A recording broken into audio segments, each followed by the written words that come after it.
Welcome back to Rocket Talk episode 34, and now we're back to a regular episode. Last week Connor plugged his new show, Moving in Stereo, as a backdoor pilot, so definitely be on the lookout for more episodes of that as well. But before we jump into a condensed version of Nerd News now, let's do a quick bev check. Johnny, are you actually participating this time? I am. I stopped by Wendy's. They're not sponsoring us, unfortunately. Not yet. We've asked, but no. I've got a tropical berry lemonade. Those are so good. They are good. I had one of their other new lemonades, and I was like, yes, please. I'm all Big fan. What about Connor? What are you drinking on today? This one comes from Collective Arts Brewing, and it is Stranger Than Fiction. It's a porter, and it is so dang good. What? Ooh, you even got the slurp in there. Well, I am drinking a Rosa Bean Brewery Amber Ale. And Rosa? Yeah, because it is a beer that Abby and I made ourselves. It's a homebrew beer. So that was her present for me for our anniversary. Yeah, it's pretty easy. It's very time consuming, but it's pretty easy. So I am drinking an amber ale. We made that. It was my gift from her. And so it's a nice, tasty beer. And I am drinking that today. It is. Awesome. I only have about 2 or 3 left. So I'm at the end of it, and I'm pretty sad because I had about 20 of them. Oh, wow. So you really get your money's worth too. That's pretty dope. Yeah, it's about each flavor depends, but it's roughly $30-$40 to make 5 gallons of beer.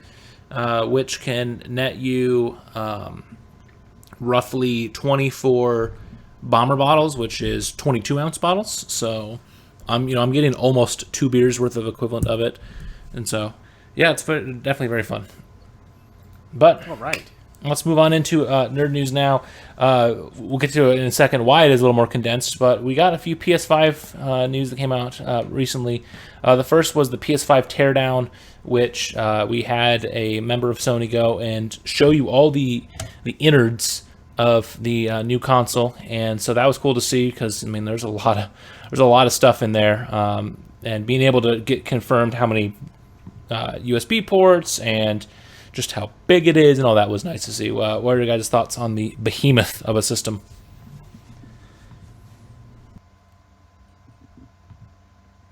Well, I thought it was, like you said, it was truly a behemoth, and it was just great to see the insides because we saw the insides of the Xbox Series X a long time ago. I can't even remember when, but people were showing teardowns and building it back up. Probably a year ago, probably longer than a year ago. No, it would have been less than that because they finally showed off a design in December, but this year's been so long that it felt like years ago. That's probably that. It was just great to see. I don't personally understand all the techie stuff, so if someone can dumb it down into layman language, I really appreciate it. And the way it's designed, it should not sound like a jet engine like the PS4 does, because that is one that I don't think you guys have really got to experience. But the PS4, when I play things like Crash 4, Call of Duty, it's just very intensive games. The Last of Us, my PlayStation sounds like it's about to blow up. That sounds like a problem. Yeah, I'm looking at some of the stuff here, and I had a friend once that knew how to build a computer, and just looking at all of this stuff just confuses the hell out of me. It's great for people who are interested in this kind of thing to know more about it, but I'm just reading the description, and one of the sentences says, inside is a one-piece motherboard fitted with an AMD SoC system on a chip that contains the x86-64 AMD Ryzen Zen 2 CPU and RDNA 2 Radeon graphics processor. Yeah, and, big words. If you don't know what that means, then what are you doing? Basically, it means it is powerful. Yes, and also on the rear of the board is also 8 units of GDDR6 system memory, clocking in at 16 gigabytes overall at 448 GPS, gigabytes per second. So if you're interested in any more information like that, I can just read stuff off that I don't understand to you. Exactly. Just read it and it gets me going, man. Yeah. But exactly. so words. what was funny about it too is he had to show you how to switch, because the base is, you have to put the base on whether it's upwards or sideways, and so of course just because everyone has to have fun with each other, Microsoft had a little video that showed how easy it is to put the Xbox Series X on its side, harkening back to the previous generation when PlayStation had the video of how to share used games, where it just had two Sony executives just hand each other physical copies. Just, here you go, and that was the whole video. So that it was nice little coy there moment by Microsoft. But yeah, definitely very nerdy. But it was definitely nice to see more of the system. Now we've seen games, we've seen the hardware, we've seen footage of the hardware. So now the only thing we have left to see for the PlayStation is the user interface. That's about all we have left now, as we are a month away from that coming out, and less than a month from the Xbox as well. So that's awesome. Moving on to another quick one as well. Speaking of the PlayStation, this will be one that the Japanese players are about to get hella confused. For the first time ever, the PlayStation 5 default select button is going to be X. So for those who don't know, circle is the select button, like to confirm or to say yes or whatever on PlayStation in Japan. That's the way it's been since the PlayStation came out. But for some reason, when it came over to other territories like America, they picked X. Why? I don't know. But it always threw me off. A good example of that was Sonic Heroes on the PS2. That game, you had to confirm everything with circle. And so the first time you play that, it's always confusing because X is how you go back. And so most players probably went back to the main menu a bunch of times before they figured out how to actually get into the game. So nice little one. Another one of those that for us, it's just kind of gone over our heads, but it's still a little fun thing to see. What are you guys' thoughts on Japan finally joining America with using X? I mean, just about time. It's now it's completely universal. Unless there's other territories that where that No, it's isn't gonna be it'll be default worldwide. So I don't know. I just feel like the fact that it wasn't at one point is just too complicated. Just make it all the same. And I mean, now they did, so that's good. Yeah, I'm kind of. I've played a few different games that have been kind of like that, where the button you're expecting to be the selection button is not always the same. Like depending on what the game is, it might be, something different. But yeah, it's kind of weird that like it's not been. I guess it's more of the positioning than it is of the of like what like. Well, I guess they're more shapes than they are letters, because it's like the. Because yeah, it's and X, circle, technically triangle, isn't square. a shape, but in this case it is. But yeah. Well, also some people call it cross, and those people are wrong. It's like people who call slug bug punch buggy. Oh my Punch God. buggy. But yeah, well, I mean the other this brings the whole thing of the why can't all the controllers just have the same button layout and the same order of it? Like a good one is so Xbox and Nintendo both use ABXY, but they do them in the different orders, and like that gets so annoying because you have A on the bottom, you have B on the right, you have Y on the top, and X on the left. Where it's different on Nintendo, it's B on the bottom and the right, X on the top, and Y on the left. It's just like, Is X in a different spot for all three? Yep, yeah. So it's the top button on the on Nintendo. It is the left button on Xbox, and it is the bottom button on PlayStation. So just to make it even more confusing. But oh well. The bigger nerd news topics I want to touch on more was one of them that has me very excited. The reports coming out that after how successful the Sega Genesis Mini was, that if Sega decides to do another one of these mini consoles like we saw Nintendo do and Sony attempt and fail to do, would be a Dreamcast Mini. So as someone who actually had a Dreamcast, this has me very excited, the potential to be able to buy Sonic Adventure 1 and 2 again. But just the idea of, because there's so many like fun and just so many goofy games that are on the Dreamcast that some did end up getting ports and sequels and re-releases on later consoles like Sonic Adventure, Crazy Taxi, Jet Set Radio. But it'd be fun to see some of these games that maybe have been stuck on the Dreamcast only, or if they've been on other systems, it's been a Japan only exclusive, like Seaman, to get those put onto a way for us to play them again. I know you guys both aren't ones that have much knowledge of the Dreamcast. Like most of your Dreamcast knowledge is going to be that you've played Sonic Adventure 1 and 2 on the GameCube, but would you like to see maybe Sega do this? And then if so, would you consider buying it if it's the right price? Oh, I'd love to see them do this, and if it was the right price, I probably would actually give it a shot. If anything, I'd gift it to Emily because she's all about it. This is a really, really cool little toy that it could be, and I think it would be honestly, like, I don't think it would be too far of a stretch to say that a lot of developers are going to get on the bandwagon of mini consoles, and it's going to be a fad for a little while. Yeah, and I mean it's a good idea. I mean, like, Sega's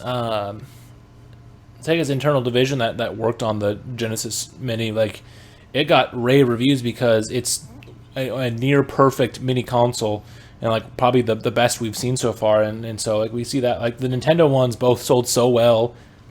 You know, Sony definitely dropped the ball big time with the PlayStation 1 Mini, but it's a good idea because it gives you a way to let players replay these games, and in a way similar to how it would have been played, since they come with versions of those controllers, and people can see how, like, just wonky the Dreamcast controller is, because, you know, it is not that good of a controller.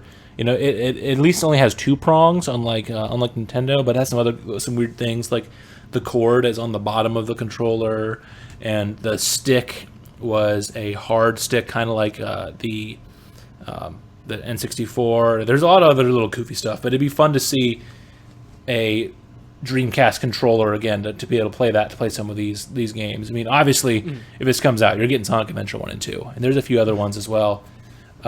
The biggest one I want to see is, I hope that they can get a deal with the NFL and put NFL 2K or NFL 2K1 and have it with the rosters from 1999 and 2000, just so, because, like, that was such a big part of the Dreamcast, as well as everyone had Sonic Adventure, everyone had one of the sport games and stuff like that. So it'd be fun to see a retro NFL game with a retro roster as well as a big selling point. What about you, Johnny? I'm not really interested in a lot of mini consoles. I think that it's really interesting that there's a chance that a Dreamcast of some sort could come back in this way. So that would definitely be enticing to a lot of people. But for me personally, even if it's Nintendo, who I'm a diehard fan for, I'm just, when it comes to mini or micro consoles like this, I'm just not the target audience for it. Yeah. Yeah, we'll see. Hopefully it's like $60 like the Genesis Mini was, and I hope that it has the great Dreamcast startup sound, because that brings me back when I hear that. So that's a good one. And then our last Nerd News Now topic, Animaniacs. The show's coming back, and we got our first look with a Jurassic Park spoof that Steven Spielberg went and introduced them coming back. So it was a nice little fun thing. But what did you guys think of this as we get a teaser before this show comes to Hulu? I thought it was really great. Like, I thought it was really cute and really funny. And, I mean, just the way that they had all the characters from Jurassic Park, portrayed in this little spoof was... it was a really cute, funny thing to do, and it got me more hyped. I was not a crazy fan of the show growing up. I did watch it every once in a while, but it was now, like, for it to come back this long after like 20 years. There's not a lot of cartoons that have been able to do that. A lot of it's live action, like Fuller House or Girl Meets World, but like for this to come back pretty much presumably exactly the same, is something that I think a lot of people are looking forward to. Yeah, for sure. Connor? Yeah, it was really cute, really quirky, really great for their audience. I was never the biggest Animaniacs fan, but I'm certainly glad that the fans are going to get it back. And yeah, to bring a little bit more happiness to kind of a darker time. Yeah, for sure. Yeah, I definitely was interested. I'm like both of you guys. I watched it on and off here and there. Like if it'd be on, sometimes I'd watch it. Same with Pinky and the Brain, but I was never like. It wasn't like shows like Ed, Edd and Eddy or SpongeBob or Fairly Odd Parents where I was, rushing home to watch them. But it'd definitely be fun. I'll have to check out some of these episodes, see how it stands up to what I remember, and see how good it does. So that'll move us then into a new segment that we're going to be doing called Blast Off or Blow Up. So it is going to be a smaller review segment type of thing. So when we don't have a topic of the week centered around a review, we can do some of these. And so for the first one, we're going to do some quick reviews of a couple games that have recently came out, and then also some final thoughts on one that came out about a month ago. And so first, I was going to do a quick first impressions of Crash 4. All right. And so, Crash 4 came out about 2 weeks ago from the day of this recording, and I've been playing it a bunch over the past 2 weeks when I've had time, when I've not been at work or with Abby or watching football and all that. And I got to say, this might be the best Crash game in the series. Whoa.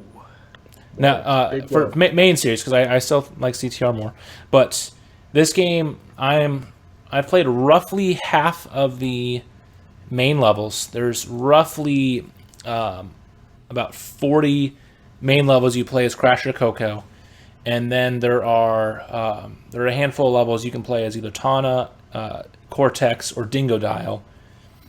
And then there are the mirror mode inverted levels, and also the flashback tapes, which are really hard, like bonus room areas that are supposed to be when Crash was a test subject of Cortex before Crash 1. But of the main levels, I'm roughly halfway through, and it's given me a lot of the same vibes that I think that you get with a Mario Odyssey, where just like the worlds, and in this case like the level selections is just so varied with its art style and its direction that it just has been such a joy to play. Like one of my favorites visually so far, there's a level that it is like a very much a New Orleans Mardi Gras themed level, and so there's a lot of different things with a very like Creole Mardi Gras type of stuff. There's trumpet enemies, and there's keyboard platforms you land on, and there's a bunch of just like little things like that it just like it's one that I never expected to see in a Crash game, but it fits so well, similar to what you got with all the different worlds in Odyssey. And it's been a ton of fun so far. It's had some good humor. It's had some nice little callbacks. Just like CTR, there's a lot of callbacks that a lot of hardcore fans are going to notice and really love. I've done a good job of avoiding a lot of things, but I know there's a pretty big CTR Easter egg that's in there with a bunch of fun stuff with characters and carts that are returning. But like there's a couple Spyro cameos you see, where there's a Spyro floaty and a Spyro big balloon in the Mardi Gras theme level.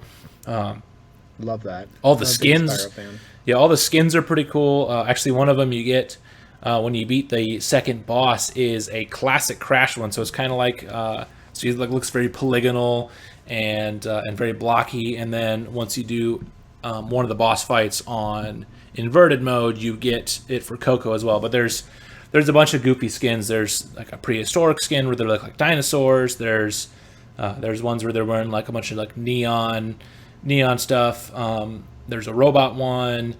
One of my favorites is if you log into your Activision account, there's a like it's called like 360 no scope, so it looks like they're like a Twitch stream, like the Crash one looks like he's Ninja basically. So it's definitely been a very, very fun experience so far, and I can't wait to play more. It's hard, but it's very fun as well. It definitely would be a blast off as a good, not a blow up because it's bad. So definitely up there as one of the best games in the series, if not the best. Good. Yeah, I've seen a lot of it, and a lot of people are saying a lot of good things. It does have me hyped. I'm not sure if I'm going to be able to, because of the PlayStation 5 selling out so quickly. I'm not sure if I'm going to be able to get it day one like I'd hoped. But in the chance that I do, or even if I don't, but eventually get it soon after. One of the first games I'm going to get is Crash 4. CTR was a fun game for me, and I appreciated the fan service for a racing game. And so I know that even though fan service doesn't really do anything to me, who's not really a fan of the series, not yet, it does get me excited about how much care and detail they put into their games. So to hear that it's not really any different for Crash 4, being a mainline game, gets me really excited for it. So maybe I'll become a Crash fan in the future. Who knows? Also, one of the quantum masks is the voice of Zim from Invader Zim. So good. Yeah, it's enough different. I was playing it before I made dinner and then got on for the recording, and it's been a ton of fun.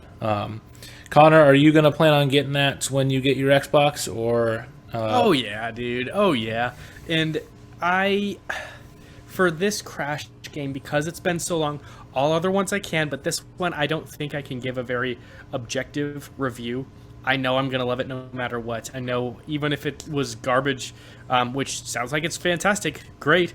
Even if it was garbage, I'd probably figure out some way in my head to love it anyways. So this just only makes me more excited, and I'm going to be getting it as soon as possible. Yeah, because there's not really I'm trying to think. It's hard, but there's not a whole lot of things that it's hard where I feel like it's too hard that the level's being cheap. A lot of times when you die, you can figure, okay, this is my fault that I died there, which is nice. It's not one of those where it's not just like some of those random levels you see in some Sonic games or in some of the bad Crash games where it's just a bottomless pit that you should just know is coming, but you can't know unless you played it before. So the nice thing too is there is a modern mode where you don't have a set of lives. You keep track of how many times you die because you get a gem if you die 3 times or less in a level. But the nice thing is if you do keep dying, then they'll give you a Aku Aku mask, and they will make it so a certain boxes turn into checkpoint boxes throughout the level. So if you're struggling on a long part, they'll break it up a little bit for you. So definitely very fun. The other one that I wanted to touch on myself as well is the Call of Duty Black Ops Cold War beta.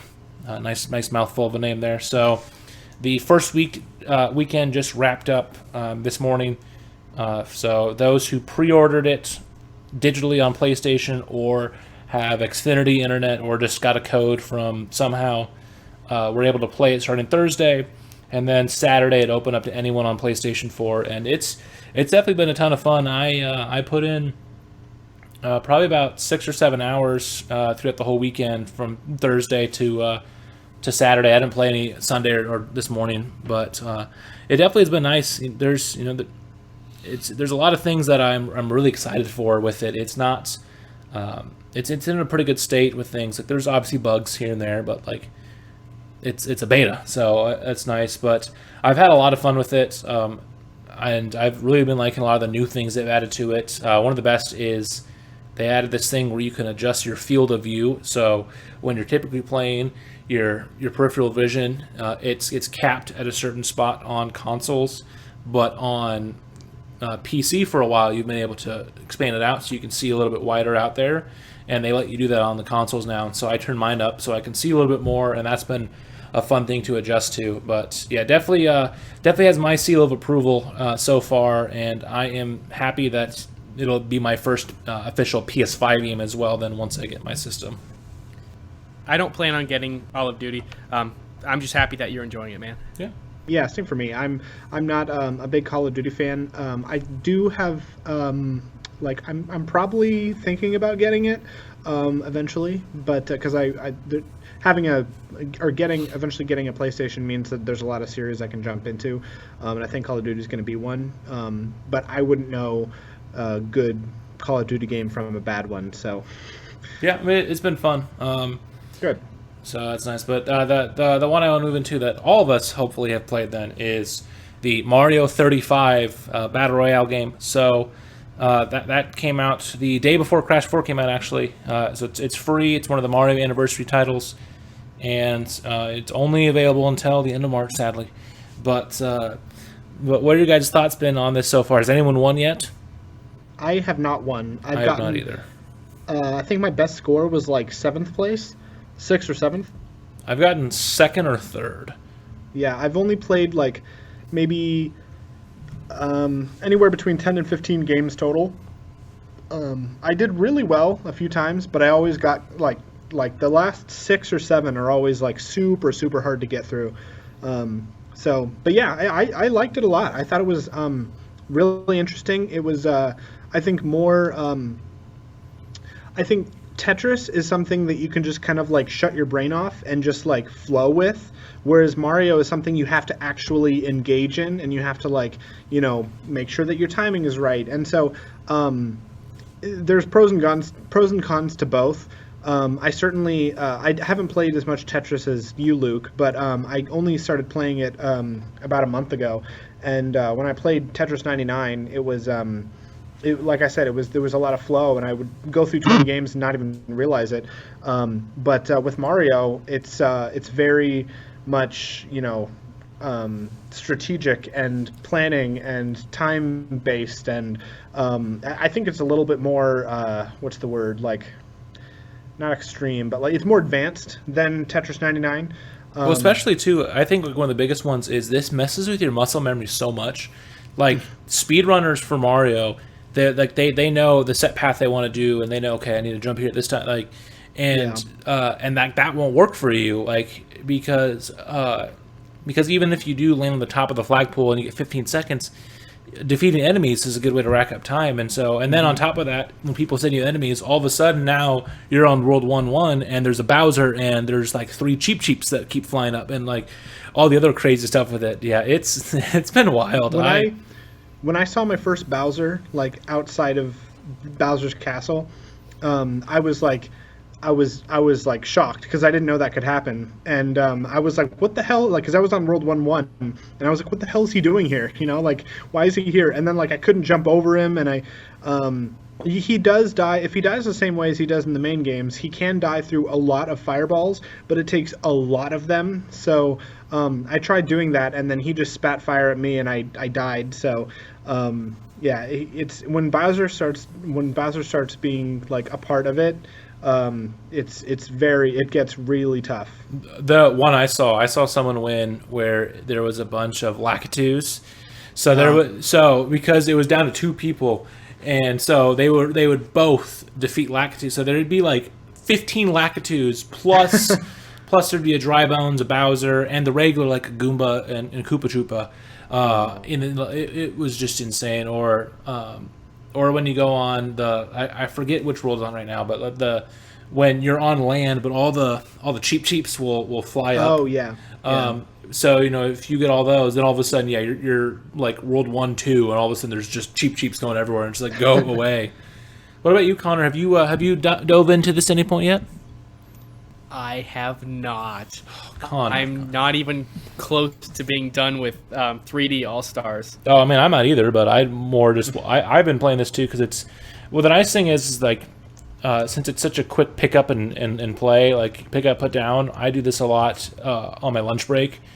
I'll go and I'll be in my car and I'll use my work phone as a mobile hotspot, and then I'll go play this for a little bit. But you need to download it. It is very fun. And that's what fun. Everyone says. Everyone says it's a blast. I just personally, I don't like juggling a lot of different games at once, and I really do not know why. I have no clue. I also don't like juggling a lot of books at once or a lot of TV shows, and so I usually spend a lot of time at one and then shift to another. I don't know why I'm like this. I've just always been like this. And well, perhaps if it helps, this is the kind of game that in like 5-10 minutes you'll know everything about it. So it's kind of like you'll know right away if it's your kind of game or not. And then if you pick it up and games last like 5 or 10 minutes anyways, so you know it's or if you suck it'll last 7 seconds, you know, like it but like it's one of those games that if you download it and it is free, and you try it, it's you're not going to feel like you have to get to a certain point unless you really want to win. But I mean, yeah, even Luke and I haven't won, and also Mario, too, so. Yeah, and the nice thing is yeah, like this is a nice like in between thing, like when I just finished 64, okay, let me go play this for a couple of days to just like just refresh on all that. And again, I think that the most fun about it is how it's been, how you have to take like such a muscle memory thing like Mario 1, like that's one that people played for so long, so like, and played it almost the same way for so many years, and now I have to take them, hey, now I want to do this because like a big difference of speedrunning versus Mario 35 is you want to hit the enemies. So, and you want to build up chains of enemies. Like, you want to get your fire flower as quick as you can, because then you can get rid of all the Goombas, get rid of all the Koopa Troopas, and all that. So that way, you can completely screw over all your opponents and send them a bunch of it. And yeah, it's been fun. It is definitely one that I would put in the blast off category as well. I do hope that they either keep it after the deadline, or if they do take it down, they bring it back as a Mario 235 or Mario 335, Mario World. Just because like the idea is so nice, and like I was surprised that they made it work the way they did, and it works so well. Yeah, I liked it a lot. It's really great job. I'm bummed that it's going to be gone after March, but yeah, I would also give this a blast off. I haven't played a lot of it, but from what I have played, it's been really fun. Nice. So then we can move on into the last one we have for Blast Off or Blow Up, and that is for Johnny, since he did finish Super Mario 3D All-Stars recently. So now you've played all of it, now that you have lost your debate on it, and debatable. And so just kind of what are your final thoughts on the collection as a whole? How do you think all three games held up and all that? So I mean, I loved all of them, really. They all bring something different to the table. I will say that as the games are themselves, I mean, they're all, like I said, they're all great in their own ways, but as the games are, the way that they're made, I think Galaxy is the best until you try to marathon Mario 120 stars and then Luigi 120 stars, because I'm at 97 stars with Luigi. I haven't quite gotten 120 yet with Luigi because I've been going back to Animal Crossing Halloween update stuff, but you get so burnt out, or I got so burnt out on Mario, and then specifically Mario Galaxy after trying to get 240 stars total between both brothers. So if you want to experience the best version of any game, do it with Mario Galaxy, and do not try to get too far with Luigi, because if you do it in a short time, you're just going to burn yourself out. But Mario Sunshine, though, if you take out all of the blue coins in the whole game, all of the blue coins, then I think Sunshine is the best game of the three. There are some really hard ones, like the red coin poison pond and the pachinko machine, but like most of them are a lot of fun. And Sunshine is just a blast. Like, the music is so much fun. The bosses are a lot of fun. The races, which usually racing characters, like those kind of stars, stress me out because I'm always like just freaking out. But they're easy enough that like it doesn't stress. Racing Il Plantissimo does not like stress me out enough. So yeah, I think that Sunshine is probably the best in my opinion. But that's only with like an asterisk that you do not also collect the blue coins while you're playing through it. And then Sunshine, or 64, is just consistently a great game. There's a lot of things that, obviously it hasn't aged well, but there's a lot of things that have aged really, really well, even though it's 20-something years old. So, yeah, all three of them bring something different to the table. I think it has a lot to do with personal preference, but I would not trade any of these three for anything, because I think that it's a great collection. Nice. So did you see yourself having your opinions change on any of these games as you replayed them? Like, did you see yourself maybe becoming a little more partial to Galaxy than you remember, or a little more sour to Sunshine or to 64, or do you think your preferences going in kind of stayed the same? I think that having played it more recently, has made me more educated and knowledgeable on the particulars of each of the three games. Even though I was debating Galaxy last 2 weeks ago, it's still an amazing game, and like I did say that it all is based on personal preference, and so no matter what your favorite game is, it's a good one. But for me personally, I don't think it's really changed my mind. I think I'm always going to love these three games a lot. But it made me appreciate things that I'd forgotten about that I really loved, and it also made me knowledgeable of the things that were not so good for all three games. So no, I don't think overall it is going to change my opinion. It just changed what I know about them, and they're all really great. So then rank them by preference from favorite to lesser favorite. That is really tough. I would say 64 is consistently in the middle, and then depending on the how I'm feeling, really. If, like I said, if you don't include the blue coins, Sunshine is the best game. If you do include it, it's probably I won't say worst, I'll say least best. But then Galaxy has a lot of stuff to offer that's a lot of fun. But then if you try to beat Luigi back to back with Mario and get all 240 stars, you were definitely going to get burnt out. So, it could go, it's either Sunshine 64 Galaxy or Galaxy 64 Sunshine. Really depends on my mood. Yeah, it's kind of like Odyssey, where once you beat the main game, it's like going for the rest of the 500 oh my god moons. It's like, oof, like I am just under 500 right now, and some of those I'm just like, ooh boy.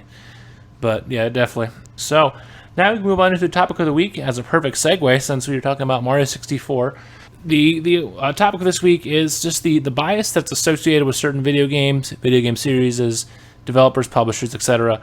And so, Mario 64 is one that does have a little bit of a bias that is associated with this, because that's a game that I feel like kind of gets pushed up on a pedestal above other of these early 3D platform games. The game still holds up incredibly. 24 years later, there's still a lot of great things about it, but people will act like the game is nearly perfect still, when now games like Sonic Adventure, DK64, and so on kind of get pegged down in people's rankings. Why do you think this happens? I just want to know what your guys' thoughts on that is.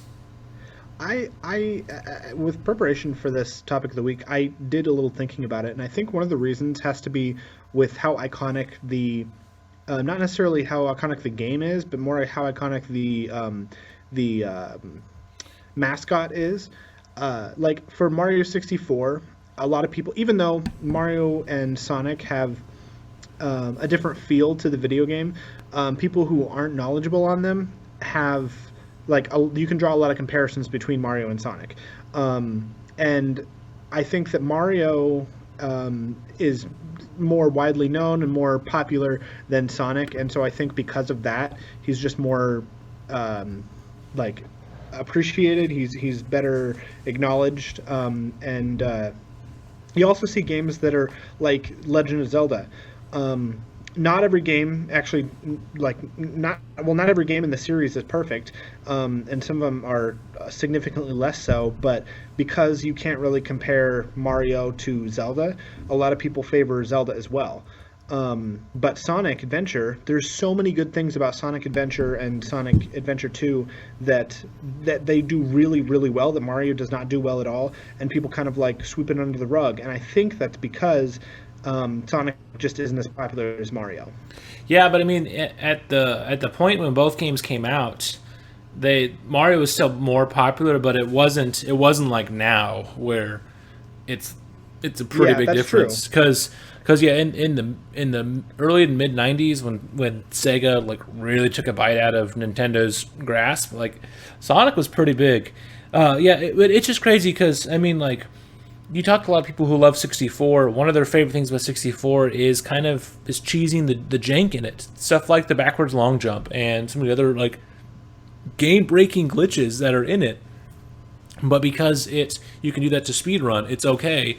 and then they'll find some of the weird goofy glitches that you can find in Sonic Adventure or DK, and they'll just act like the game is like a broken, unplayable mess, when it's like, no, it's going to have issues because, like, when these came out, developers didn't know what they were fully doing with a 3D camera yet, so, like, there's going to be issues with that. There's going to be glitches, especially on launch titles for systems, and so you have that. I mean, like, yeah, because, like, just how Mario 64 nailed Mario in 3D, Sonic Adventure really did too. We still have not seen a 3D Sonic game where I think Sonic controls as good as he does in the two adventure games, because he either is really slippery like he is in Heroes and Shadow, or he's really slow like he is in 06, or his like walking and like jogging speed is okay, like you see in the Boost games. And then the boost is just so fast and like uncontrollable. So like the adventure games, I feel like really nailed that we still haven't seen since then. And yeah, there's issues in the adventure with stuff like Big the Cat and Amy and stuff like that. But I mean, like you mentioned a lot a couple weeks ago in our debate, TikTok clock is a very frustrating level in Mario 64. Getting the 100 coins on that level is like a big issue with it. Like that is one that causes a lot of anger. And sure, that one's more of the way the level's designed and not a gameplay mechanic, but it still is a frustrating thing, just like fishing as Big the Cat can be. But again, people talk about Mario 64 and this is the game that's helped revolutionize 3D platformers, and then you get Sonic's had a rough transition in 3D. And it's just like, did he though? Like, because people look back and say, oh, well, maybe we were looking at these with, rose-tinted glasses when it first came out. It's like, or it was good, and games have gotten better with it, because you can find faults, but yeah, that is always one that has made me really mad, because like Mario 64 did a lot of things right, but there are issues that do get ignored that are just now getting brought up again with 3D All-Stars, with the controls being kind of slippery at times and the camera, that Sonic Adventure has the same issues or is better than in some cases, but it just gets thrown aside. Connor, what about you on this? I know you don't have as much experience with either of those, like some of these games. More casual, but then I guess as you an outsider looking in, why do you think there are some more bias that we see for something like Mario or Zelda against something like Sonic or Donkey Kong? It's really tough to say. Yeah, it's hard, because it's just like there's I feel like there's no rhyme or reason to it. Like, exactly, is every 3D Mario game better than every 3D Donkey Kong or 3D Sonic game? Certainly not. And I wonder if the conversation people have online, because now developers, reviewers can look at what the fans are saying, I wonder if that has some sort of influence to it.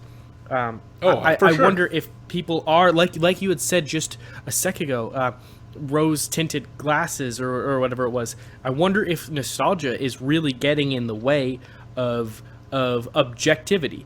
And I think that could potentially have an effect on it, but I don't know to what degree. Oh, 100% for sure. I mean, like, one of my favorite YouTubers that covers these type of video games, like Mario and Zelda and Sonic and stuff like that, is Some Call Me Johnny from Brain Scratch. And he was one of the ones that really kind of started this push for the adventure games to kind of get viewed a little more negatively. He made videos where he was a little more critical on the games, because like there are issues with it. Like, no video game is perfect. Like, I can point out flaws in like all of my favorite video games that they all have, but he was critical of things that he didn't enjoy as much now playing it as a 20-something-year-old adult. And then after that, it just seemed like there was a shift in the community where now you see a lot of people that really are divided on the two adventure games and Heroes. Like, there's division on games like Shadow 06, because there's a lot of issues in those games, like where there's a reason why those games got more middling scores, but there's less of those issues, I feel like, in the quote Dreamcast era, when you throw Heroes in that as well, that now all of a sudden people just look at completely different, and it's just such a wild thing. It's just crazy just how word of mouth can change things then too. Well, a few months ago we talked about designing our favorite games, and one of my favorite things is that's ever been done in a video game, and only ever been done once, as far as I can tell, is in Donkey Kong 64, where the different characters can only collect things that are of their designated color. And a lot of people hated that feature. If you were one character, let's say you were Donkey Kong, you could collect all the yellow stuff. If you walk through a space that has a red banana, you just walk right through it and you can't actually pick it up. A lot of people hated that, but I really loved it, because I thought that it meant that you got to use each of the characters equally, and you had an opportunity to really try out everybody, and everybody got to explore with those characters. And that's kind of one thing where it's a lot about personal opinion. Some things about a video game that a lot of people seem to hate is one of my absolute favorite features in a video game. And even though there's still I have an opinion, a lot of other people have an opinion, it's still I haven't been able to find a lot of people that share my opinion, and I highly doubt I'm the only one that's like this. So it's baffling that a game like this that I really want a sequel to, even if the gameplay is a little bit different to appease the people whose opinions differ from mine, but I really want a sequel, and I don't think we're going to get one anytime soon, because it appears to be such a universally not hated, but universally disapproved of a game.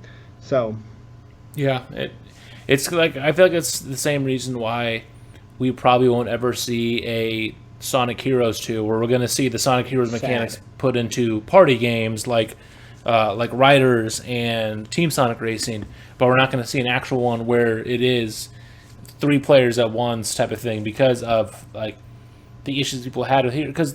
Because as great as Heroes is, there are faults with it, making it that you have to go through the same levels, the same order 4 times, with 3 of them being just easy, medium, and hard versions of the levels, and then challenges that vary from okay to unbearable. Sure, that can get old after a while, but also the parts of that game that work really well, and that was such a creative time that we saw for that was the first Sonic game that was multi-platform. That was the first time that they were okay.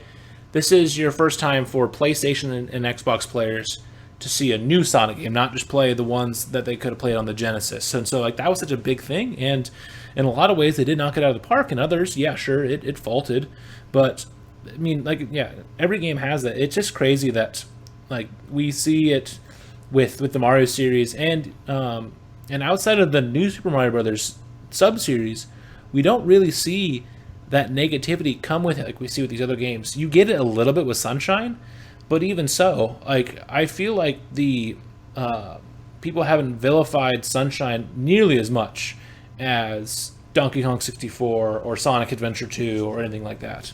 And I love, I've talked about how I love Sunshine, but I've also talked about how there's so many things about it that could have been better, and I think that if people are so willing to trash on DK64, I don't see why it's so hard to see the flaws that Sunshine made, because 64 is a completed game. It is what it wanted to be, but Sunshine, the blue coins are a stand-in for how good the game could have been. And it's very clear that they wanted to keep the 120 star count going, and so rather than fill it in with 1 or 2 more worlds to get to that count, they just said, it'll be easier to just put 30 blue coins in each of the worlds, and then 10 of them apiece are a star that you can cash out. Well, part of that was because Nintendo needed this game to come out because the GameCube was struggling. But regardless of the reasons of why it happened, it still happened, and it was rushed. And people, I mean, myself included, I do love it. but I don't understand why a game like DK64 or Sonic Adventure would get the hate when a game that's not even finished, that's. I would even argue that you could draw some comparisons between Sonic 06 and Mario Sunshine. Like Mario Sunshine and Sonic 06 both had potential to be the greatest game in their respective series. But Sonic 06 was obviously rushed, but it had a great storyline, a great three-person between Sonic, Shadow, and Silver. It had a really great story that could have been really with the right graphics and the right time, and a little bit less of Sonic kissing Elise. When you said great story, I was like, Johnny, Sonic kisses a human. But there's a lot of really good ideas in that game. I still think that that 06 probably has the best level design for Sonic. Like his levels in that game, if there are fan ports that are trying to put that game on PC and have them running better, and if you could take. You have to tweak the levels a little bit to make it work, but if you could take how Sonic controls in Adventure 1 and 2 and throw them in the 06 levels, it would be incredible. Because the way those levels are built, how they're just super fun, roller coaster rides, basically. Yeah, absolutely. And I think it says a lot about how innovative video games have the potential to be, but when they're not executed the way that they had envisioned with Sunshine or Sonic 06, then it just becomes something that is a pitiful mess that's a joke. But Sunshine doesn't really get that much of it doesn't get memed as much as Sonic 06 does. And I guess Sonic 06 is more of a it's not polished, whereas Sunshine just omitted big parts. So it's kind of like Sunshine is reading 75% of a book, whereas Sonic 06 is tearing out every other page and trying to read that. Yeah, true. But a lot of it is also, I would imagine, it's even if you're not a Sonic fan, it's easy to shit on Sonic 06 because everyone else does it. So it's such a meme now. It spreads so much like wildfire to people who've never even played the game, so they don't even know what the struggle's like when it's no use. Yeah, I think one that has hurt Sonic is the fact that nice there is that 06 came out in the infancy of YouTube. When Sunshine came out, YouTube wasn't out yet. Sure, YouTube was still pretty new when 06 came out. But 06 came out in the YouTube era. And so it's one of those that it's a lot harder now because YouTube gave such a big platform that more and more people could get their opinions out more and more. Oh yeah, that's timing is all of that, and it's so easy to it's gonna sound bad when I say this.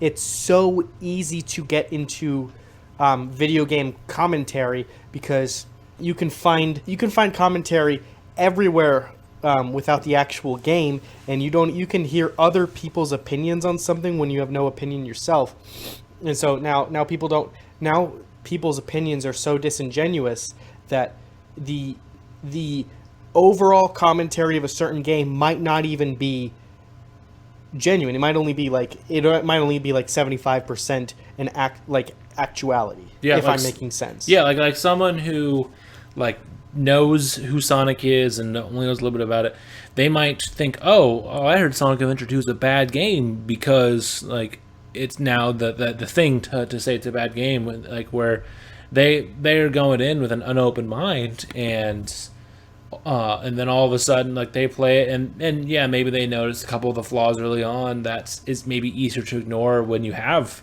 nostalgia blocking stuff a little bit, but they might. It's just so all or nothing nowadays. Yeah, exactly, and that's just unfortunate. And then it doesn't help when some of the YouTubers and content creators that will go and they push things. One of the reasons why, on top of the how he was always on the tester, the one reason I don't really like Game Grumps is how Aaron was with the Sonic Adventure playthrough. He purposely, he did it on purpose. He played the Xbox 360 version of Adventure and purposely did the glitch on Emerald Coast that you have to try to do to like look at how broken the game is, and like stuff like that has moved over into others. A podcast that I've mentioned a couple times on here called From the Shelf, they did one on Sonic Adventure, and I stopped listening to the episode because it was clear that that one of the hosts, Nick, has probably not played that game in probably 20 years, and Austin hadn't played that in a while either, because like they were saying stuff that just like wasn't true, and it was just getting annoying because it's like they're just on the meme this game because glitch that you can fall through the geometry, ha ha ha ha, and then like meanwhile they're gonna go and backward long jump to beat Mario 64 in 15 minutes and talk about how it's an amazing game. I remember the only glitch in a Sonic game that I figured out myself that I like used a lot was in Sonic Heroes, in one of the casino themed worlds where there's those tubes. You can like go in flight position and run on top of the roof of one of the tubes and glitch through it and then just fly up. I don't know if you know what I'm talking about, but there was one that I figured that out. And so I remember thinking about how a lot of people online, back when I was playing Sonic Heroes a lot of people would say how glitchy the game was, and then they would point that out, and I was like, oh, I guess that's something that a lot of people know about. And I appreciate it. I didn't necessarily think that it was a hindrance on the game, because I was old enough. I was like maybe anywhere between 10 and 12, and I was old enough to know that no game is perfect. Every game has glitches, but having a glitch doesn't necessarily make a bad game. So well, yeah, like there's been so many like goofy glitches that you can. I mean, like I said, the whole reason why people love speedrunning Mario 64 is because of the glitches. Like that's the whole reason why they can do it so quickly. Like there's a piece of the game code that's broken on the original versions that let you skip most of the game that got fixed in the re-release that is now in 3D All-Stars. But yeah, it's just so funny that like people pick and choose what things like that. Kind of moving on then with it. Are there any developers you think that have these type of biases as well, whether it's positive or negative? Like a new game comes out and you're either excited or disappointed already because of who the developer is. Are there any that you can really think of? I always think of Rare. A lot of people, well, pre Microsoft Rare, as one that was always a positive thing. I did not play all of their games. I played all of Donkey Kong, I played Conker, and I played Banjo, and and Diddy Kong Racing, but I didn't play GoldenEye. Oh God, GoldenEye. Yeah, I didn't play that. I didn't play Jet Force Gemini. I didn't play a bunch of their other game series that are just a little bit less popular. But so I can't necessarily speak for how good or not good any of those other games are, but a lot of people talk up how good Rare is because of their most iconic games. And even games like Banjo is not perfect. It's perfect to me, but it's not a perfect game. Like, it is my favorite game and always will be, but there are certainly flaws in it. And nobody talks about the flaws in Banjo. Nobody talks about how on the flip side, nobody talks about how Diddy Kong Racing is a superior version of Mario Kart 64 in every way, absolutely every way. But everyone talks about how great Mario Kart 64 is, and it kind of goes back to Mario being a it's perfect Mario, not golden boy, Yeah, because I agree too. Yeah, because Crash Team Racing, I think the same way. Like, as good as Mario 64 is, CTR and DK Racing both took the formula and improved it. Mm-hmm. And there are things that they did that then later games would start to do. And there's things that both those games have done that Mario still hasn't done, like a story mode. Like, yeah. I mean, sure, Mario games don't really have a story to begin with, but neither does Crash. And so the fact that Crash has a story mode for a kart racer is like a thing that does help set it apart, and like some of the other mechanics that can make it, I think, better. Absolutely. Speaking of Crash, though, that is one I think that has another bias as well. One, I guess, up until their most recent release is with Naughty Dog. That's another one that I feel like has kind of a little bit of a positive bias towards it. I mean, which is deserved because the Last of Us has mixed receptions for various reasons for The Last of Us 2. But before The Last of Us 2, I'm trying to think of like probably the Jack X is probably the most universally consistent, lesser liked Naughty Dog game. That or Jack 3. Because Crash 1 is pretty beloved, and it's more of the ones that it's like Sonic 1 and stuff like that, and some of the other games where it's good. It maybe hasn't aged as well as the sequels because the sequels refined it so much better that going back to the first ones is harder. But like they went and did all that, and the Jack and Daxter games, the Uncharted games, Crash games, they're all beloved. And then there's only a couple of them that like they're still liked, but just a little less, like Jack X and Jack 3, and then now The Last of Us Part 2 for different reasons. But I mean, like you see it, and then like I'm trying to think of it shifted, but in the Call of Duty realm, it's gone back and forth with the way the developers work. Because I don't know, since you guys don't play it, how much you know, but Call of Duty there's different developers that make the game each year. That way they can do it every year. So there's now 3 main studios and then a few extra studios like Beanox, who did CTR, and Raven and all that they help out. But Infinity Ward, Treyarch, and Sledgehammer, they make the games each year. And so for a while, Infinity Ward was the ones who made it first, and they made the Modern Warfare 1 and 2. So they were kind of up at the top. And Treyarch was kind of the little brother, and then there was a falling out with the co-founders of Infinity Ward and Activision, and that led to most of the studio leaving, and so then Treyarch kind of leapfrogged over them for a lot of people, and then Treyarch was the best, but then they put out a couple games that had maybe a little bit lesser quality, and so now Infinity Ward has jumped back up in some eyes with the current Modern Warfare compared to Black Ops 4 and Black Ops Cold War, and like you see it change a lot too. But Connor, are there any developers you can think of that are off the top of your head too that have bias for one way or another, whether it's good or bad? I thought I had one, but I'm not sure if it's bias or if it's an instance of if it ain't broke, don't fix it. I was gonna say Traveler's Tales, or I guess TT Games now.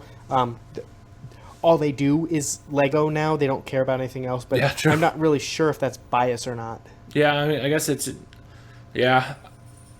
But because they're definitely one that you know what you're getting though with them, which is nice. So you know if you're buying a Lego game, like it's going to be like Lego Star Wars was, just with Harry Potter or the Lord of the Rings characters.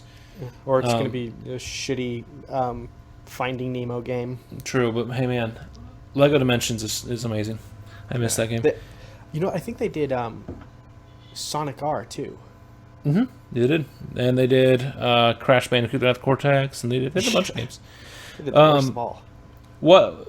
Another question for you though. What is some bias do you think that a series developer has that is outdated? Like we used to think this developer was good, and now they're bad, or vice versa. Like, or people are still saying, oh well, this series is bad because X, and it's a thing that's been fixed for years. I mean, the one I think of that can kind of be used for either side of the argument is Rare again, but this is post Microsoft Rare. This is one that I think that is outdated. I think that it did used to be good, but now it's not as good, and that does have a lot to do with the people that are a part of it. Because when you think of Rare in its best days, it's now what Platonic is, but Rare as a company is not very good anymore because it's with because they're with Microsoft. So yeah, that's probably the one that comes to mind first. Do you think this all just comes down to money? Like, is there a good reason to favor a game, or do you think these titles that aren't necessarily money grabbers like still good? Like, how much do you think money plays a part in which also in the case it would be brand recognition? So I would have to say probably the majority of decisions are made based off money. Because So I do think that this has have a lot to do with money because if you don't get if like game enough if not a lot of games are bought, then not a lot of people have bought them and played them, and so not as many people are talking about them, which makes it harder to have sequels in the future. Like for example, Sonic, it does not have a lot of people have like bad experiences with Sonic Adventure 1 and 2. It never got a sequel, and so all people are ever going to know about are the two that are out, and so maybe that's why people are harsher on it. Whereas Mario, even though there's a lot of bad things that went wrong with 64 and Sunshine and even Galaxy a little bit, they keep making more games, and the more games you make, the more, I guess, the bigger the series looks, and the easier it is to stretch out those bad things and make it look a lot shinier, and look at like what Odyssey is. And this is, it came from 64, so if you like Odyssey, then you better like 64, or else you're not a real gamer, I guess. But then you get the kind of the staleness though too, like what you get with probably the only Mario series that really gets. I guess there's Mario Party gets too, but the only Mario series that really gets negativity with the new Super Mario Brothers series, where that one, because when the first one came out on the DS, that was the first brand new 2D Mario game since Mario World. Yeah. So like, well, actually, I think technically the Mario Land games in Game Boy. That was the first new Mario game in over a decade. So you have that, but then they really didn't do a whole lot to really change it with the sequels to where, now I don't know how received a new Super Mario Brothers game would be after U Deluxe. Like it'll sell well because Mario, like Mario games just sell, and like it'll still get like decent scores, but I feel like the collective opinion on it is not going to be as good if we get a new Super Mario Brothers 3 or whatever they want to call the next game that you would get compared to what we did maybe get with Odyssey. And you got, I mean, the Mario ones like that, since it's not yearly releases, you don't fully fall into that, but you get that staleness too with a lot of these yearly release games, Call of Duty, all your sports games, Assassin's Creed, where putting out a lot of games isn't always the best because then the series kind of gets stale and people get upset, and to where then it pushes the series further down the hole rather than keeping it up like maybe you'd have with Sonic games if they actually made them good in a particular time. Yeah, that's definitely a different way of looking at it for sure. I think that with Mario, the side scroller, I think it's a lot harder to make a Mario game unique, and so maybe that's why it's a lot less desired from fans compared to the 3D games like Galaxy, Odyssey, Sunshine 64. So maybe that has something to do with it, but no, you're right. I think maybe it just depends on what the series is, which then, like, Mario has a lot of games but is treated well, whereas Assassin's Creed also has a lot of games and isn't treated as well. So then of course it brings it back to the actual topic of the question, why is that? And we've named a lot of reasons, and I'm not sure this isn't the place to go to find exactly what that reason is.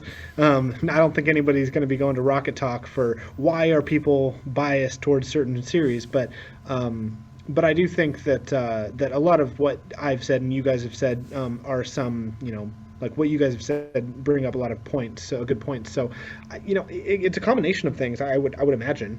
Yeah, for sure.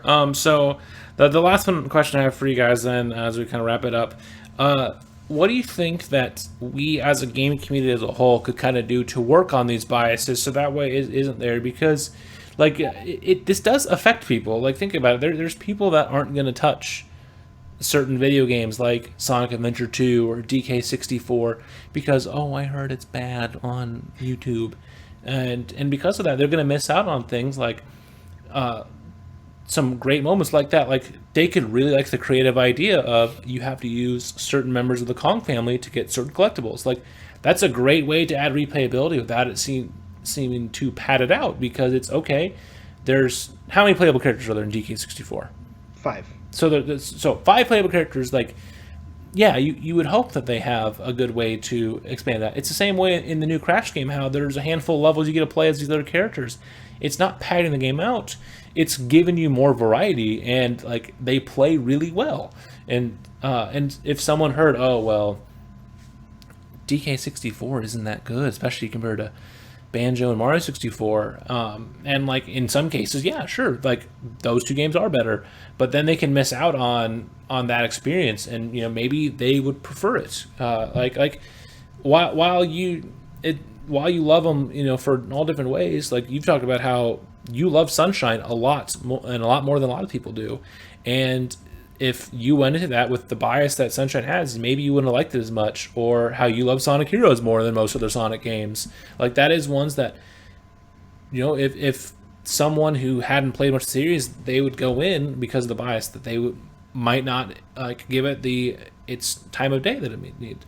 So what are things that do you think that we could do outside of just the obvious of going in open-minded as a video game community as a whole? I think one thing is definitely trying to. It's not so much of being open-minded as it is trying to be more willing to try new experiences. And it sounds similar, but it's really not. I think that there's a lot of things that people turn away because they're like, oh, it's not my favorite genre, or oh, I didn't like previous games in the series. But like, if you don't give things a try, you're really never going to know. And if you don't try them and you don't know, then you could be contributing to that bias, and you don't even have any real evidence to back it up. So that's what makes me want to try Crash or Call of Duty or Assassin's Creed, games that I have close to no experience playing, but I want to know if I like it or not. And I'd much rather spend money on one game that I figure out I don't like at all than angrily buy an entire series of games that I hate, because I choose to be always negative towards these things. So yeah, I would say just definitely try to be more willing to try new gaming experiences. What about you, Connor? I think my side of this argument just comes down to objectivity. If you're a newer gamer, such as me, not necessarily newer, but really inexperienced, what you need to do is know whose opinions you can trust, people that have had similar opinions or have maybe had a wide range of experiences within video games and can give you their, some objectivity with their reviews of games. And you're not going to find that on the internet. The internet is a cesspool of just these really cancerous fan bases who either view everything through nostalgia, or they just like to shit on everything just for the sake of shitting on everything. Go in, look for experiences yourself, and if you're overwhelmed by the amount of experiences that there is to offer, all the doors you can open, ask some friends whose opinions you can trust, and then get started one step at a time. You're never going to actually know until you like insert that game and start playing it yourself. And the best way to do that is to do your research and to find credible sources for whatever it is you're interested in. Mm-hmm. For sure, yeah. I mean, I think what you guys said is both the big things. Like, there's so many good things you can do with gaming, and if you just let this kind of like herd mentality of what other people say kind of dictate your opinions, you're not going to enjoy things of your own. Like another good one, like I just thought of that shows like how just this kind of mentality of taking people say is Fortnite. Fortnite 2 years ago was the biggest game in the world. Like it was everywhere. Everyone was playing it, and because of how popular it was, there was a bias that kind of formed against people that didn't want to like it because it was the cool game and this and that, and like or they liked it, or they listened to content creators or this or that were more negative towards it, and now they're like, oh, Fortnite's bad. Like I don't enjoy the newer changes in Fortnite, but that still doesn't change the fact that I really liked the game when I was playing it my last semester of college, because I had a ton of fun that stretch of like February through like June, July of 2018. Like it was a ton of fun to play, and the change it made doesn't take away from the fact that I still had a ton of fun with it when it was a fun game for me.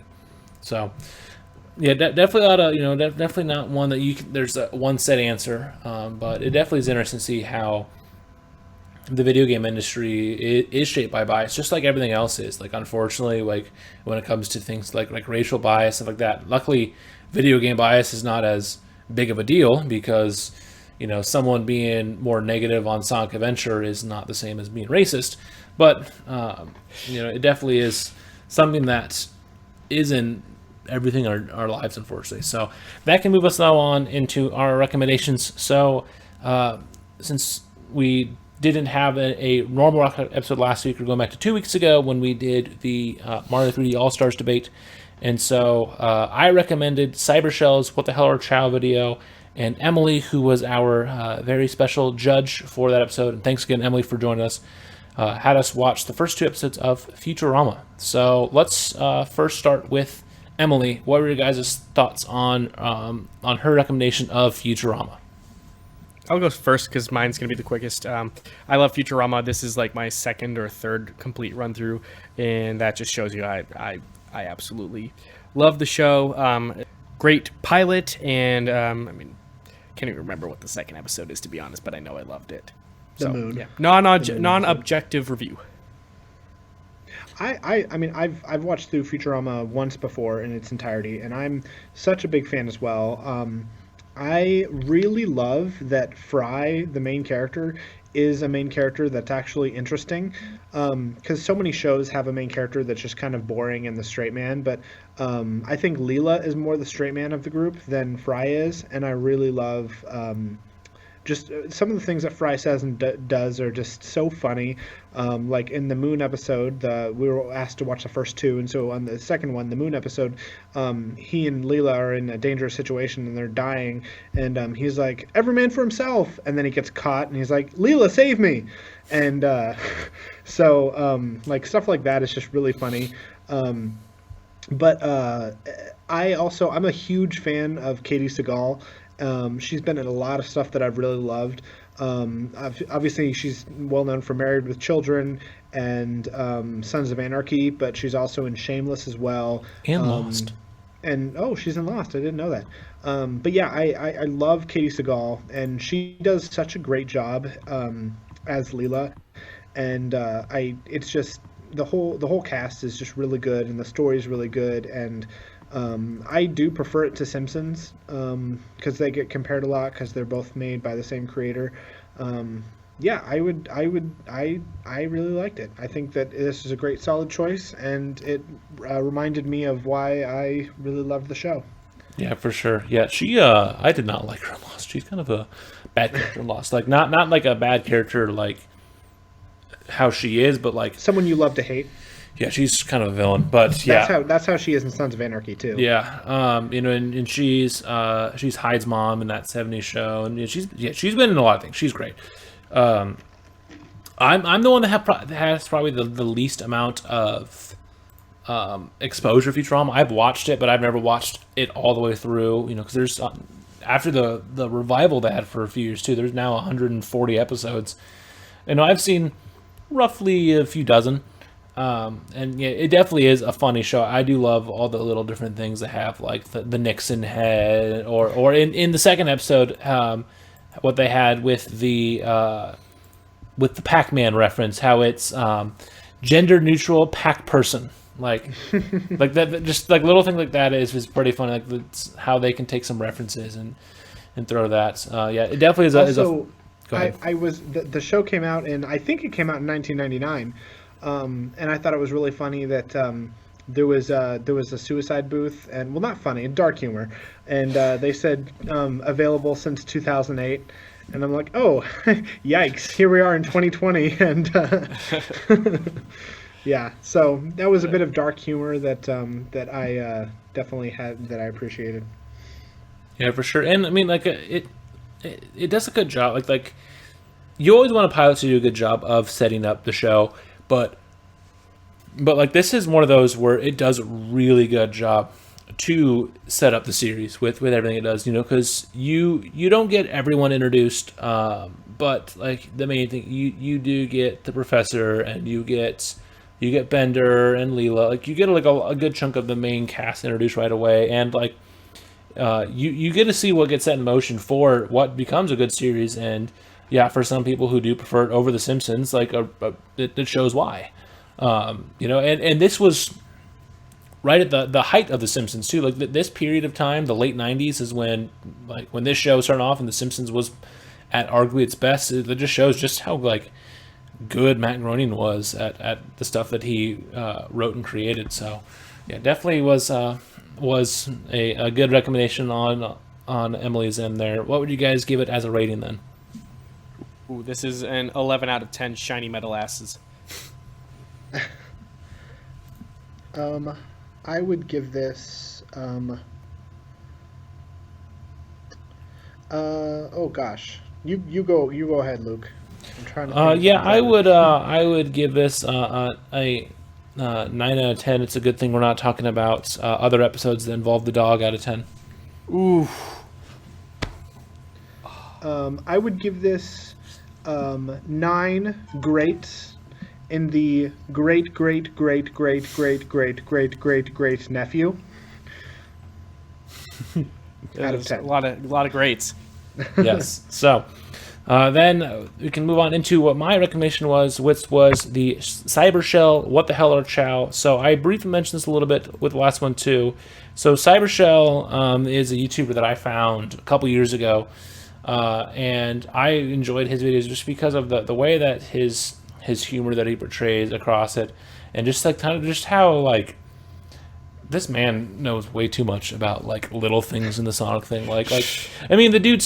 This is an hour and 15-minute video where he's talking about little blue creatures that like the Chow Garden is like way too deep than it needs to be. But like he just like the Chow Garden in the actual game, he goes way too deep into this, just like on everything with the Chow and the Chow Garden and all the crazy stuff. And so I thought this was a good one to kind of show you what his style is with it. And also he did just come back to YouTube. He disappeared for like 3 years. A later video he went and explained why, where he just kind of lost motivation after a couple of his videos weren't working out very well. But he came back, and this was his second out of about half dozen that he put out back to back for the span of about a week. And so it was nice to see like him return as well. So what are your guys' thoughts then on this behemoth of a video? Dude, Emily and I loved this video. Like you said, this guy has way too much time on his hands to figure out all of this shit, and I love it. I didn't know there were some of these, for lack of a better word, there was these certain zones in the Chow world, or these certain areas. I guess some of them are exclusive to whatever like console or they tweaked the Chow. They tweaked the Chow Gardens in the different ports of Sonic Adventure 2 for some reason, and that's always one that I feel like everyone who has played the Dreamcast version asks themselves, it's like, why did they change them? Because there was a little cave in the Dark Garden and like a slight slope, and like I don't know why that was changed. Like I get why they lowered the water because Tails would drown, but like outside of that, why? It's like hilarious. Like why did they change this?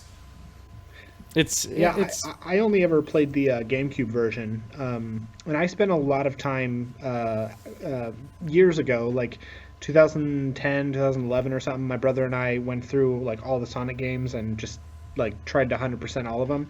And then when we got to Sonic Adventure 2 and beat it, we wanted to spend a little bit more time just like trying to make our Chow the best we could, like the best they could be.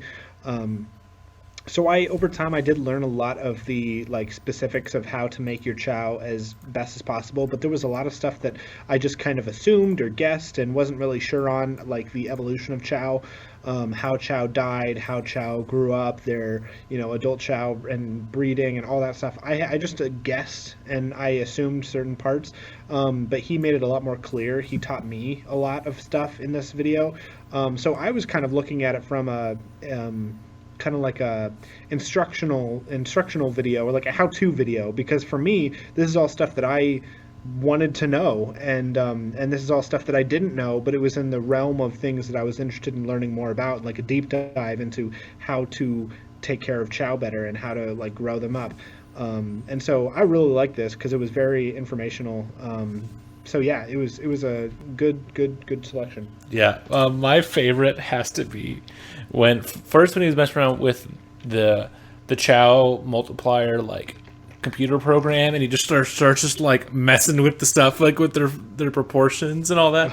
But then when he does it in the game too, and he just like, look at this guy, and then it's just like their head just like stretches out and all that. Like, oh man, yeah, like I said, I love Cybershell's videos. Have been some of my favorite Sonic videos that I've ever found, and just because he just like is so blunt and just like kind of an asshole and just like doesn't care.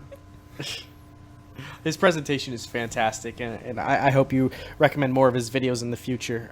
This was great, and I plan on checking out more of his stuff if he continues to make content like that. Well, you got to go out and get caught up on some of his old stuff as well, because he has ones where he does a lot of just like stuff where he goes pretty in depth. Like his first video he put back when he came back after his absence was he went over all the changes that were made in the Sonic Adventure DX port, and he went and like he has a 40-minute video just talking about the Sonic comic, the old Archie Sonic comic, and it's a bunch of stuff like that. Like, and like I said too, how he has his commentary on a commentary on a commentary on a Let's Play, like just the little shit like that he's done. Or on his shit posting channel, there is a he plays, I want to say it's Sonic 2. There's a Sonic game that he plays, but every time he jumps, he yells "Fuck you, Sega!" Like, so there's an hour video of him of that. So every time he jumps, that plays, and it's just like, why? But it's just so funny. So I'm glad you guys enjoyed it. What would you guys give it a rating out of 10 then? This was pretty enjoyable. This is probably gonna have to be a 9 out of 10 inbred genetic messes. I would rate it 9 lives lost from Tails drowning in the Hero Garden out of 10.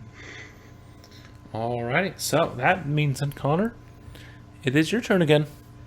Ooh, and I'm going to go all spoopy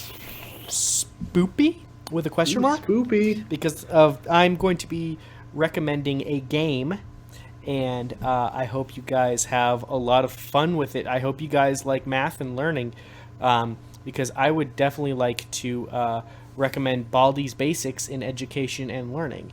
This is, state-of-the-art, fully 3D interactive fun-time educational game that teaches a slew of subjects from math to spelling, and you guys are going to learn a lot. And I say, please do not play this with your lights on. I beg of you to play it with the lights off. Is this actually a horror game? Sure. Where can we find this game, Connor? Yeah. So you can go to just search Basically Games, Baldi's Basics, and it'll be on basically-games.itch.io/Baldi's-Basics. Oh, it's also on the iPhone. Yes, you can get on your phone. You'd probably have a lot better time on your computers, but I mean, it's perfectly playable on. Oh man, on this your phone. this picture, this is nightmare-inducing looking. Baldi's, BALDI''S Basics Classic. Classic. Okay. And you have to download the game. The download instructions. Here, I'm gonna link you guys it right now. So what I'm taking from it is it's not intentionally horror, but it is actually scary. I really don't want to say anything. I'm looking at images right now, and I'm thinking that I'm gonna be freaked out. So This is giving me very much Sonic Dreams collection vibes. yes. Yes, absolutely. You guys what's are that- going to have so much fun. I What's hope. I that really something? What's that something tree YouTube channel? Oh God, it was like I think Connor, you showed it to me. It was like some kind of horror. It had the name Tree in it. This is like the potato conditions video. Like this is the type of stuff. Like I watch some of these like YouTube videos that like this gives like those vibes off of. This is gonna be fun. All right, I am excited to play this. All right. Yeah, so you guys, you're going to have a lot of fun. I mean, if you don't, I mean, no big deal. At least you give it a try. But yeah, so enjoy that. I shared the link on the Google Doc. That will have the, go to the bottom of the page. I'll have the install instructions. Okay, so gotta just go to the website and just all the text is all like, oh, I'm ready to play this. This is gonna be fun. Wow. Perfect. I'm Again, played in the dark. not. All right, we'll do. So that nice spoopy themed one. We'll definitely have to have that. So awesome, excited for that. So as we kind of wrap up, just a reminder: this podcast is sponsored by Anchor. The easiest way to make a podcast: visit Anchor.fm to start your own. And this podcast is also sponsored by ByLightFixtures.com. Visit ByLight Fixtures for a trusted source of quality lighting products for your business or home. And so, definitely that's the first of many different Halloween-themed things we're going to have on the show come up over the next few weeks as the spoopy season is coming up. Obviously, we're going to listen to Pumpkin Hill on repeat for the next rest of the month. Oh, yeah. You know me, the fighting freak Knuckles. We're at Pumpkin Hill. You ready? So obviously stuff like that. I got to figure out which ones I want to play, but I am planning on streaming some horror games, plus like Call of Duty Zombies, stuff like that, for some fun. And we'll have a lot more to just be on the lookout over the next few weeks for that as well.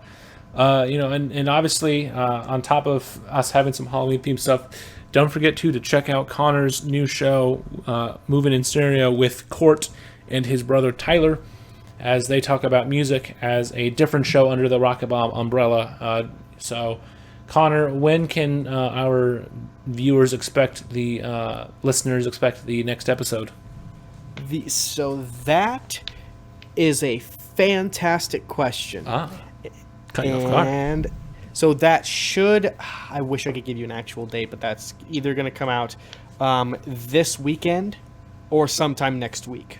Oh, still got to finalize those release dates, but cool. So be on the lookout then, and then also as well. Don't forget to follow us on social media, on Twitter and Facebook, on Twitch, especially if I'm going to be playing some games. But also next week you'll have to tune in because since everyone's favorite blocky boy Steve is going to be added to Smash tomorrow, be sure to tune in so Johnny and I can give our impressions on Steve, and we can touch on how they made this work in the game and what our thoughts are on Steve compared to the other DLC characters and the rest of the Smash Ultimate cast. So be sure to tune into that and many more as we continue to push towards the end of the year. So that will wrap up this episode of Rocket Talk. Be sure to like, subscribe, tell Connor that he's a little boy. Hey. Hey. So, bye-bye for now.